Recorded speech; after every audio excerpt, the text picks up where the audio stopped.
New Zealand, late 19th century. Sheep outnumber humans, everyone's a rugby enthusiast, and suffragettes are gearing up to change history. Our story begins in a place where kiwis are more than just a fruit or a flightless bird, they're change agents in petticoats and high collars. It's the 1890s, and women across the islands are hatching a plan as audacious as rocketing a sheep to the moon, securing the right to vote.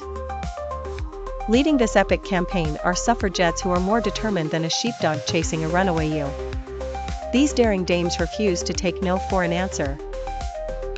Armed with pens, they crisscross the country, gathering signatures and causing quite the stir in towns that are otherwise as sleepy as a hobbit's hometown.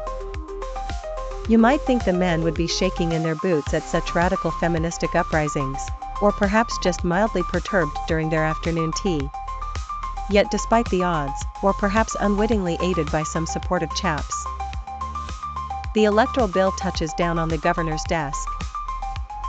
Enter Lord Glasgow, a man whose name makes him sound like he should be sitting in a Scottish castle with a kilt and bagpipes, playing Auld Lang Syne. Instead, he's stationed in New Zealand with the inkling that signing this bill might just cause an uproar. Or, at the very least, a dearth of sandwiches at afternoon socials.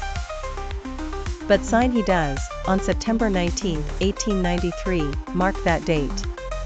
It's the day New Zealand told the world, anything you can do, we can do with women voting. 2 months later, women are not just baking pavlovas, they're casting votes and making history. Fresh from their victory, these new voters marvel at how significantly their world has shifted. Even the sheep seem to bleat a bit more in celebration. Meanwhile, across the Pacific Pond, the United States lags behind, a nation of self-described progressives yet dragging its feet like a toddler being walked away from a candy store. It takes until 1920 for U.S. women to vote, thanks to the 19th Amendment, or as it's jokingly known, the amendment that took its sweet time.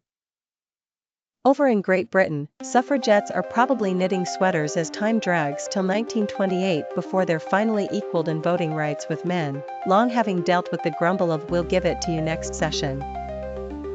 So here's to New Zealand's pioneering women, those spirited, determined suffragettes who put the Kiwi in "can vote ee." Thanks to them, New Zealand shot to the front of the line in this international women's right race. Please subscribe this channel.